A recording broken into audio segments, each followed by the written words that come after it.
What a glorious celebration we have. For this Sunday is the last Sunday of the liturgical year, and the church fittingly focuses our attention on Christ the King. For the last few weeks now, in daily Mass and in other Masses, in today's Mass especially, the readings are pointing to the last things: death, judgment, heaven, hell. Today, the focus is on the end of time and the final judgment when Jesus will come in glory. Jesus is the Alpha and the Omega, the first and the last. We hear in the second reading that the King of the universe humbled himself to become man so that he could reverse the sin of Adam.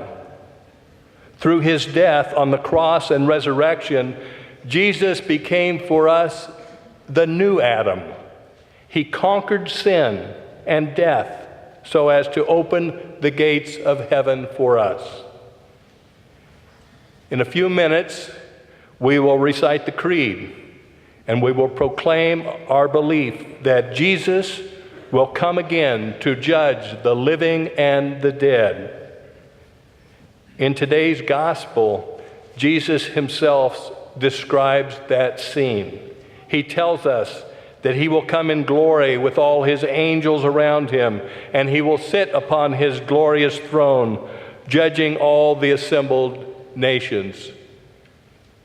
You know, when we came in this morning, and every time we come in the gathering space is a statue, a beautiful statue of Jesus Christ, King of the universe, sitting on his throne.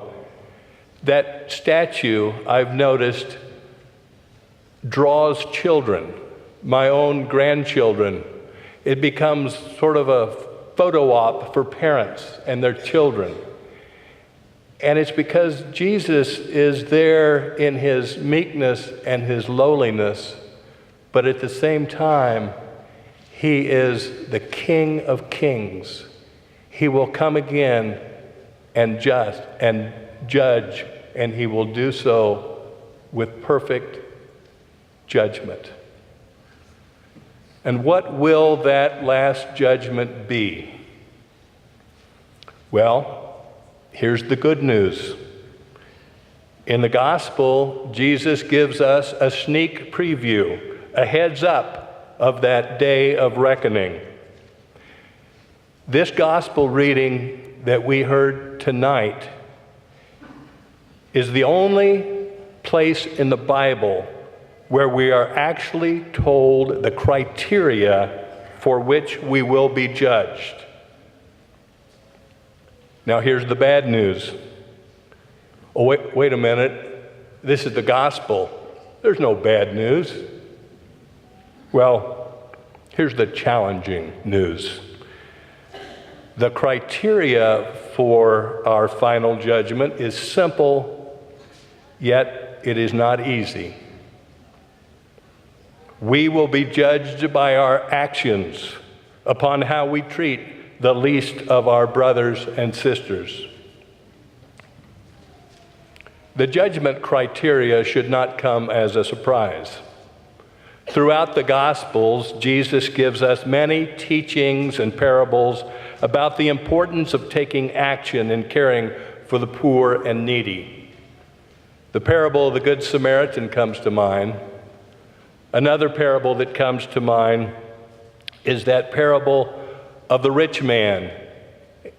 And by all accounts, he was a good man. There was a beggar, and the gospel tells us that the beggar's name was Lazarus. And the beggar camped out on his front porch, begging for food, and was happy just to receive the scraps. And the rich man, he didn't bring his servants and tell them to evict this beggar. He didn't yell at him. He didn't kick him. He ignored him. He stepped around him, or he stepped over him. We know from the parable that this poor man dies and is comforted at the bosom of Abraham.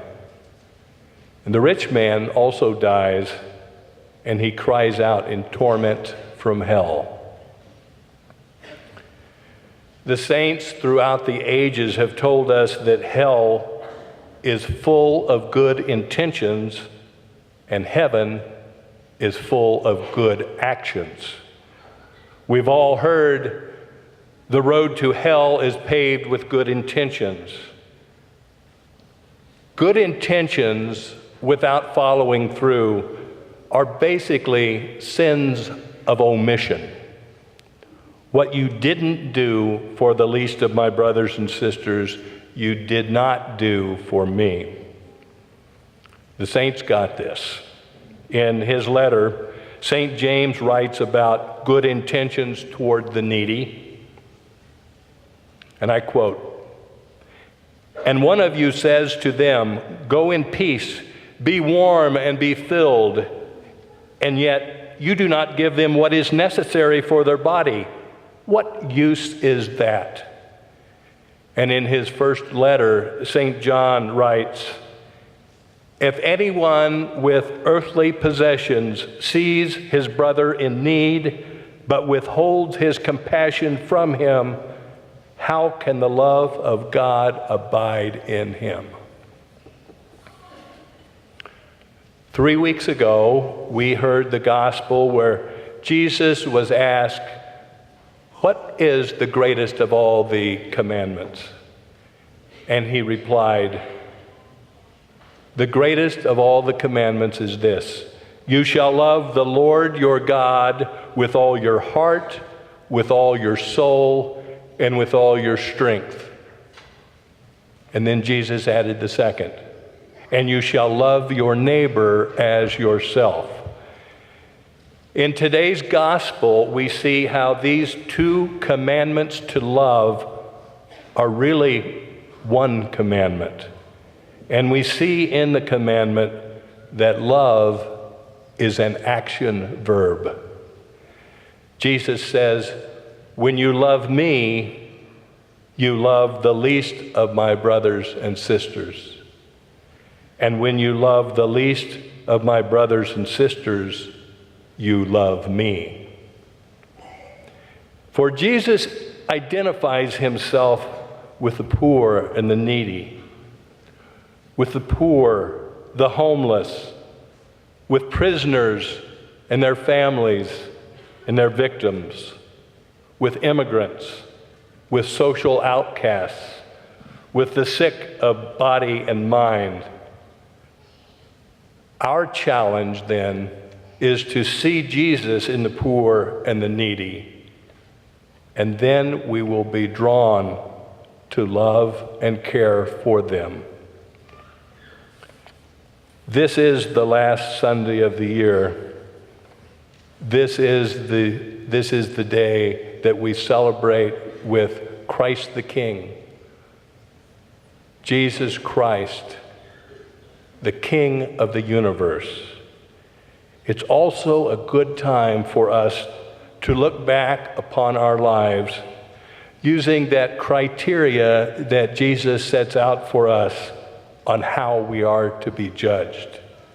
Have we shown our love for God through our actions toward the poor and needy? As we embark on this new church year, next Sunday is the first Sunday of Advent.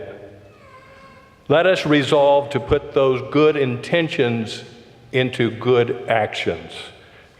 Let us prepare for the coming of the Alpha and the Omega, both that newborn babe and the King of the universe, who will come in glory at the end of the age to judge the living and the dead.